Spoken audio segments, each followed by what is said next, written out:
मोहिनी रूप धारण किया तो उनके सौंदर्य पर 33 करोड़ देवता मोहित हो गए। सभी देवताओं ने मन में यही कामना हुई कि ऐसी सुंदरी उनकी पत्नी बन जाए, परंतु केवल एक देवता ऐसे थे जिनके मन में मोहिनी के प्रति इस तरह का भाव नहीं आया। वे थे सूर्यदेव।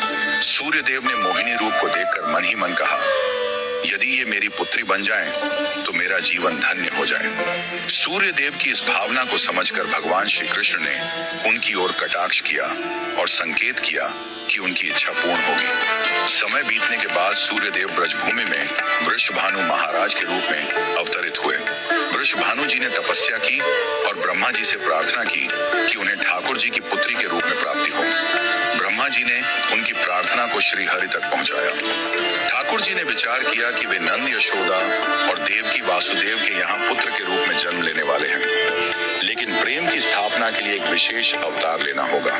ठाकुर जी ने अपने रूप को दर्पण में देखा और उस दर्पण में उन्हें ऐसा रूप दिखाई दिया जो स्वयं ठाकुर जी को भी मोहित कर गया। यह रूप ठाकुर जी का ही स्त्री रूप था। उन्होंने इस रूप को स्थिर किया और लक्ष्मी जी के वस्त्रों, आभूषणों और श्रृंगार सामग्री का उपयोग करके इस दिव्य स्वरूप को सजाया। जब यह स्वरूप पूर्ण हुआ तो ऐसा प्रतीत हुआ मानो सूर्य और चंद्र का एक साथ मेल हो गया हो।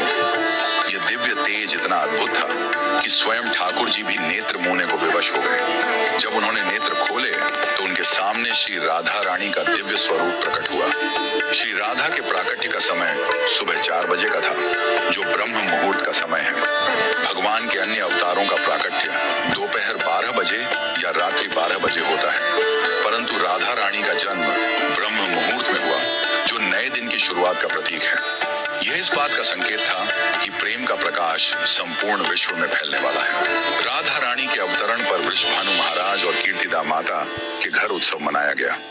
सभी गोप गोपियां ब्रजवासी आनंद में झूम उठे, लेकिन एक अद्भुत घटना ने सबको चकित कर दिया।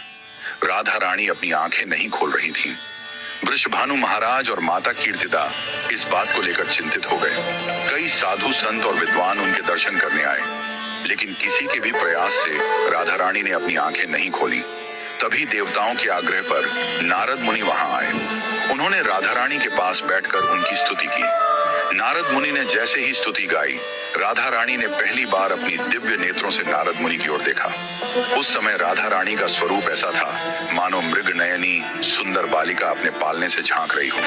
यह दृश्य देखकर नारद जी आनंद से झूम उठे। उन्होंने अपनी वीणा और करताल बजाकर कीर्तन प्रारंभ कर दिया और गाने लगे, जय राधे जय वृंदावन वासिनी।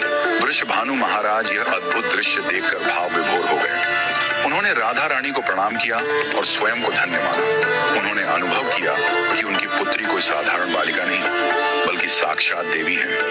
इस प्रकार श्री राधा का अवतरण प्रेम की स्थापना के लिए हुआ। ठाकुर जी ने ज्ञान, धर्म और वैराग्य की स्थापना के लिए कई अवतार लिए, लेकिन प्रेम की स्थापना के लिए श्री राधा का अवतरण हुआ। भगवान